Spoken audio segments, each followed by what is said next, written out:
Alhamdulillahi Rabbil Alamin. Wassalatu wassalamu ala ashrafil anbiya'i wal mursalin wa ala alihi wa sahbihi ajma'in. Amma ba'd.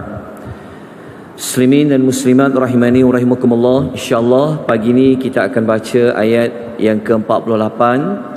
Kemudian kita akan memperincikan kembali ayat yang sebelumnya, kerana masih lagi terdapat beberapa tindakan yang belum kita bincangkan. Namun kita baca terlebih dahulu ayat yang ke-48. A'udzu billahi minasy syaithanir rajim. Thumma ya'ti min ba'di dzalika sab'un shidadun ya'kulna ma qaddamtum ذلك سبع شداد يأكلن ما قدمتم لهن إلا قليلا ما قدمتم لهن إلا قليلا مما تحصنون. Nabi Allah Yusuf alaihi salatu wassalam memberikan tafsiran ataupun tindakan yang perlu diambil melalui mimpi raja yang telah disampaikan oleh rakan sepenjara dengan beliau, yang mana Nabi Allah Yusuf mengatakan, summa, kemudian, akan datang selepas tempoh itu. Maknanya ayat 48 ni Nabi Allah Yusuf mengatakan, selepas datang 7 tahun yang pada waktu itu waktu perlu bercucuk tanam selama 7 tahun berturut-turut.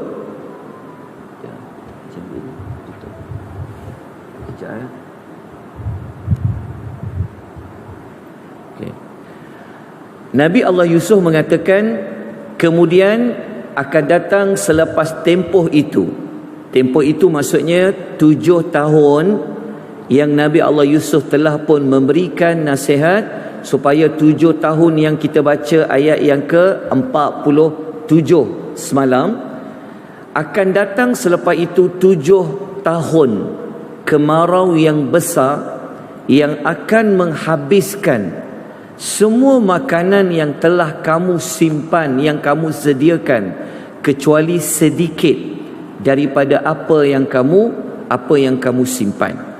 Okey, ayat 48 ni adalah ayat yang Nabi Allah Yusuf mentafsirkan seperti mana apa yang telah Allah ajar kepada Nabi Yusuf selepas 7 tahun yang subur. 7 tahun gambaran pada lembu yang gemuk itu, maka akan datang pula 7 tahun kemarau. Ini ditafsirkan melalui 7 ekor lembu yang kurus dan 7 tangkai yang kering. Okay. Ayat nombor 48 ini, kalau kita baca pada tafsirannya, kita sedia maklum seperti mana kata Ibnu Kathir, pada 7 tahun yang berikutnya, tanamlah apa pun, kata Al-Imam Ibnu Kathir, bumi itu tidak akan menumbuhkan apa pun jenis bentuk hasil, tidak akan dapat mengeluarkan sebarang hasil. Okay. Ayat ini kita terus pergi kepada pengajaran. Lepas tu nanti saya akan gabungkan semula dengan ayat nombor 47, yang mana ayat ini kita dapat belajar kewujudan zaman kegawatan ekonomi. Maksudnya pada 7 tahun pertama, pada ayat nombor 47 yang kita belajar, adalah zaman ekonomi yang makmur, 7 tahun yang subur. Tetapi kita belajar pada ayat pada pagi ini, Rupanya ada satu ketika itu 7 tahun yang berikutnya pula zaman yang tidak subur. Jadi kalau kita kaitkan dengan apa yang kita sedang alami, begitulah kehidupan manusia. Ada zaman makmur, ada zaman kegawatan ekonomi, seperti mana yang dilalui oleh zaman Mesir pada zaman Nabi Allah Yusuf alaihi salatu wassalam. Pelajaran nombor 2 daripada pesanan Nabi Allah Yusuf, kalau kita ingat pada ayat yang sebelum ni, Nabi Yusuf kata apa? Masa tanaman itu telah datang hasil, jangan dileraikan bijian itu daripada tangkainya, simpan elok-elok, kalau nak makan baru leraikan bijiannya. Lepas tu Nabi Allah Yusuf kata apa? 7 tahun berikutnya, masa tu musim kemarau, kamu akan makan balik, kamu akan gunakan stok makanan kamu 7 tahun yang telah kamu simpan sebelum itu. Apa yang kita dapat belajar di sini menunjukkan kepentingan menyimpan untuk masa hadapan. Dalam istilah mudah kita apa? Kena ada juga tabungan sebenarnya. Kita tak melalui zaman, mungkin macam untuk aplikasi kita, mungkin kita tidak bercocok tanam, tetapi dari sudut keuangan kita tahu ada zaman ekonomi bagus, kena buat apa? Kerja, usaha. Ada zaman ekonomi akan gawat, maka kena buat apa? Ada masa kena apa? Ada masa kena menabung. Itu sebenarnya yang dinyatakan oleh Nabi Allah Yusuf berdasarkan ayat yang sebelum ini dengan ayat pada pagi ini. Maknanya, kata Nabi Allah Yusuf, kalau kita baca ayat ni, ada 14 tahun. 14 tahun tu, kejap lah puan ya, handphone saya berbunyi.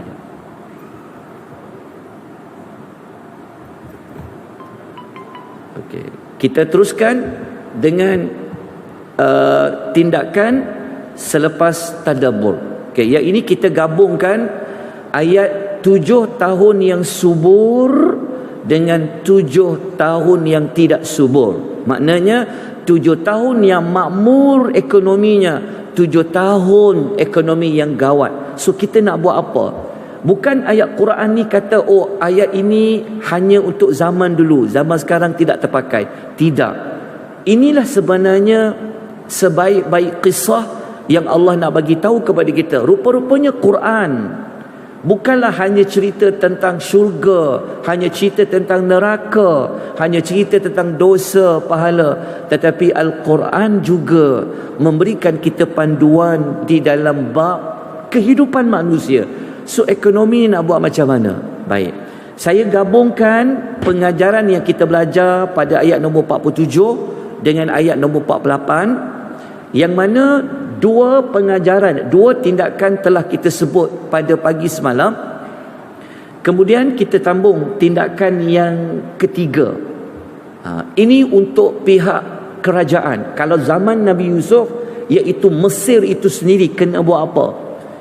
Okey, jadi tindakan yang kita boleh ambil, kalau kita yang Malaysia ni alhamdulillah, orangnya baca Quran, pandai baca Quran, kelas Quran, maknanya fahamlah Quran tu. So nak buat apa? Surah Yusuf ayat 47, 48 tu.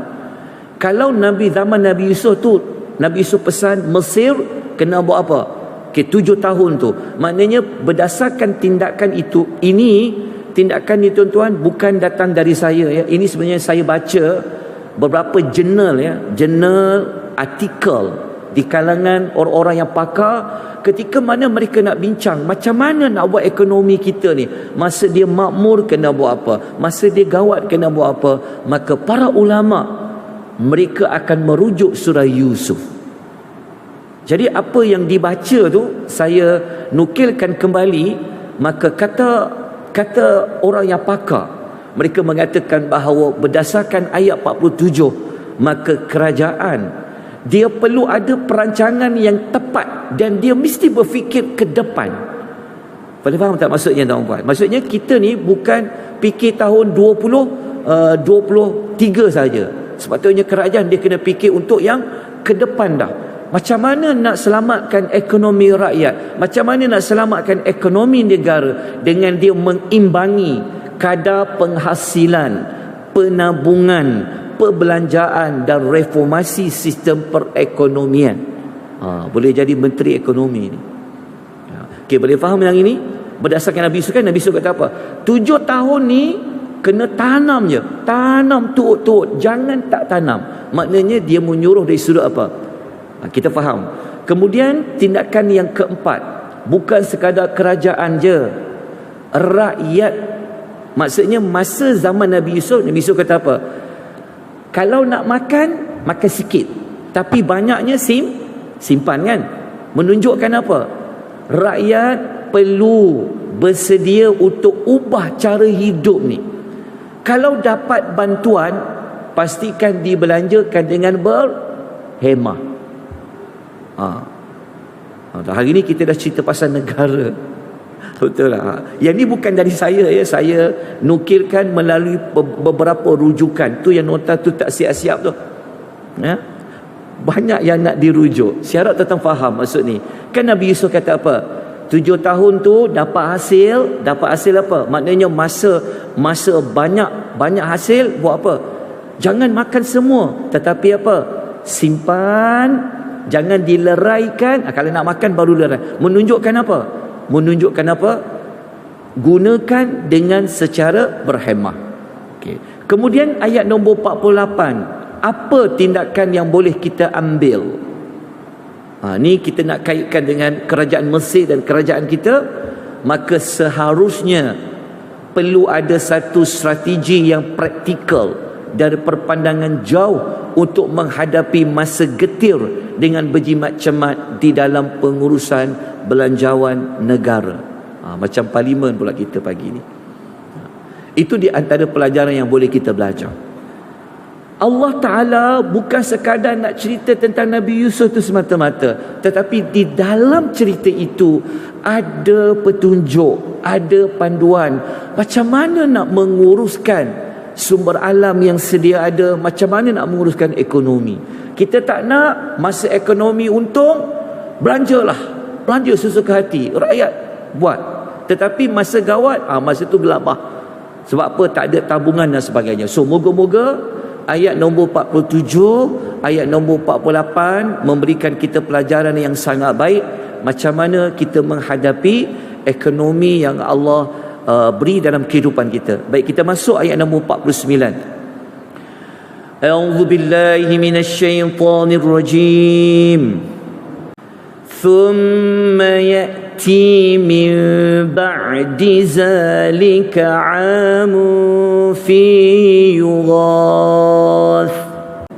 Zalika 'amun fi yughathun nas wa fi ya'sirun. Ayat 49, Nabi Allah Yusuf dia menyatakan tahun yang ke-15. Dia kata apa? Kemudian akan datang selepas 7 tahun yang kemarau itu, ada 1 tahun yang pada tahun itu orang ramai akan dapat hujan yang lebat. Dan pada waktu itu mereka dapat memerah. Memerah ni maksudnya apa? Mereka dapat hasil tanaman yang subur, hasil tanaman yang banyak. Okay. Ayat 49 ni Nabi Allah Yusuf memberi jawapan tambahan yang tiada kaitan dengan mimpi si raja tersebut. Sebab raja tersebut dia hanya mimpi 14 tahun sahaja, melalui 7 tahun. 14 tahun tu macam mana kita boleh tahu 14 tahun? Kerana 7 ekor lembu yang gemuk, ada 7 ekor lembu yang kurus. 7, 14. 7 tangkai yang hijau, 7 tangkai yang kering. Maknanya 7 jadi 14 tahun. Tetapi ayat 49 Nabi Yusuf kata apa? Tahun yang ke-15, dia kata, tahun yang berikutnya negara Mesir itu nanti Allah akan beri dia hasil yang sangat banyak. Okey. Ayat 15 ini kalau kita perhatikan baik-baik, ada penggunaan kalimah yughath. Yughath ni sebenarnya adalah hujan. Tetapi di dalam Al-Quran, kalau kita pelajari pada tafsiran ayat, tuan-tuan nampak tak tulisan dia? Boleh nampak kan? Okay, tadi nota kan, susah nak rujuk. InsyaAllah bagi saya sedikit waktu. Tapi tak sampai 14 tahun lah. Seminggu je, InsyaAllah saya akan siapkan. Ayat ni sebenarnya, kalau kita belajar tentang hujan, banyak dalam Quran Allah guna, kalau kata air hujan yang turun, Allah akan gunakan ma'un, air. Tapi dekat ayat ni Allah guna yughath.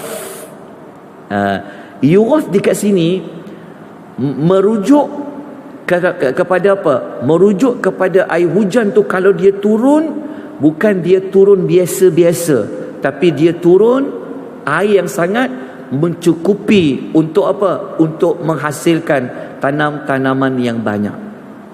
Okey, tuan-tuan dan puan-puan rahimani wa rahimakumullah. Apa pelajaran yang boleh kita ambil daripada ayat yang ke-49? Nombor 1, macam mana Nabi Allah Yusuf dia boleh taksirkan tahun yang ke-15, sedangkan raja itu hanya mimpi untuk tempoh 14 tahun saja.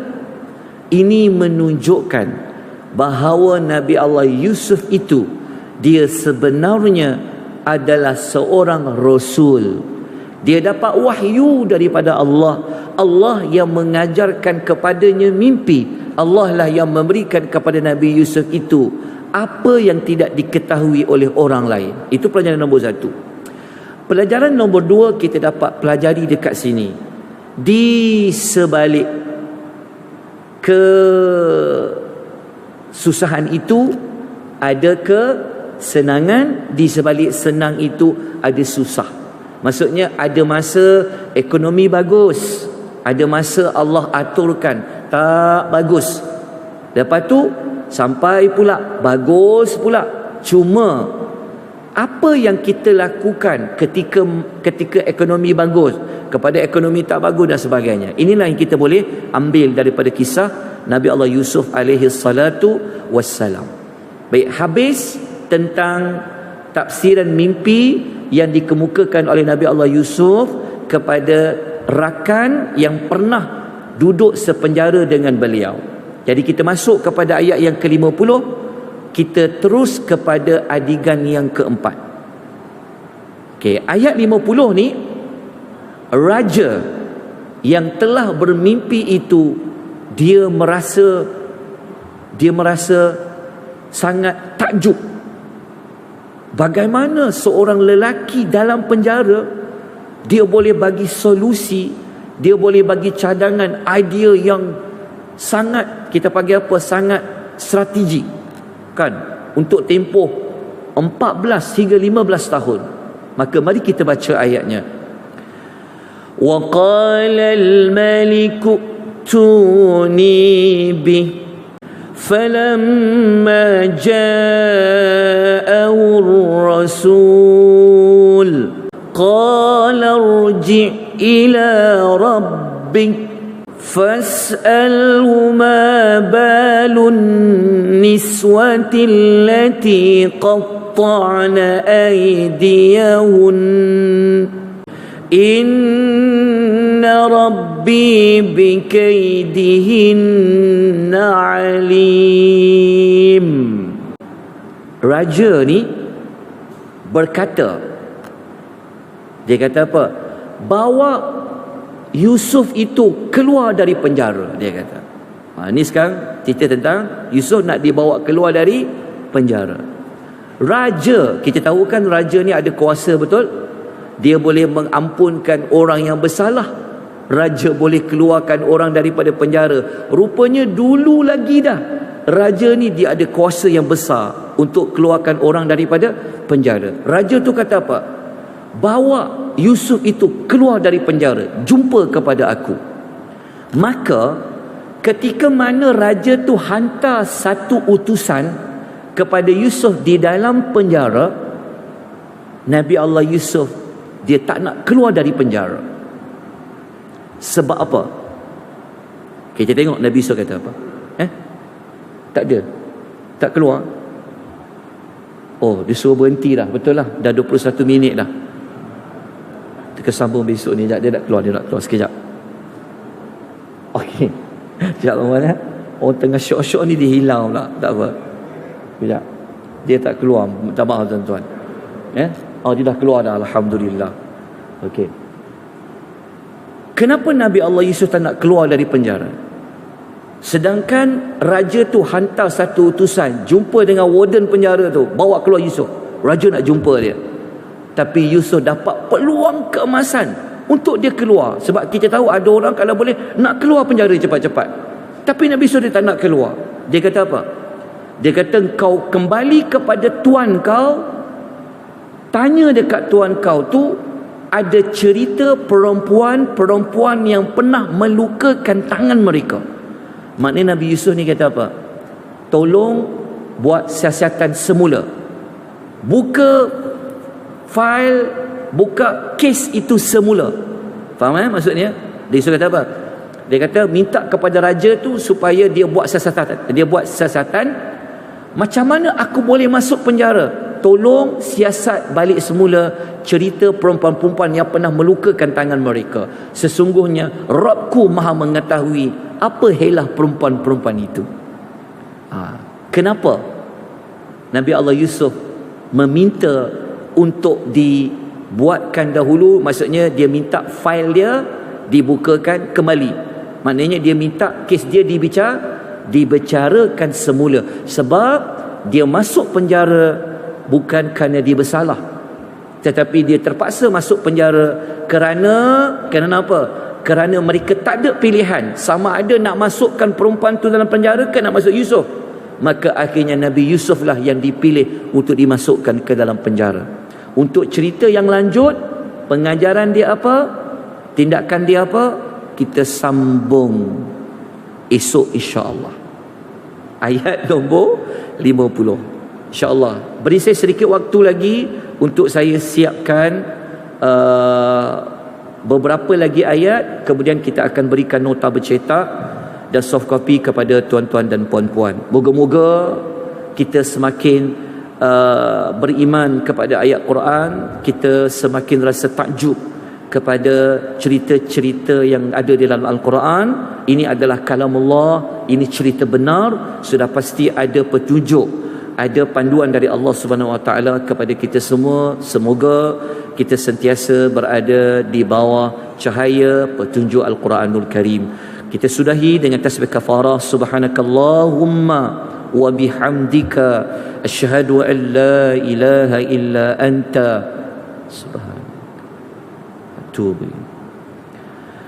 والعصر إن الإنسان لفي خسر إلى الذين آمنوا وعملوا الصالحات وتواصوا بالحق وتواصوا بالصبر.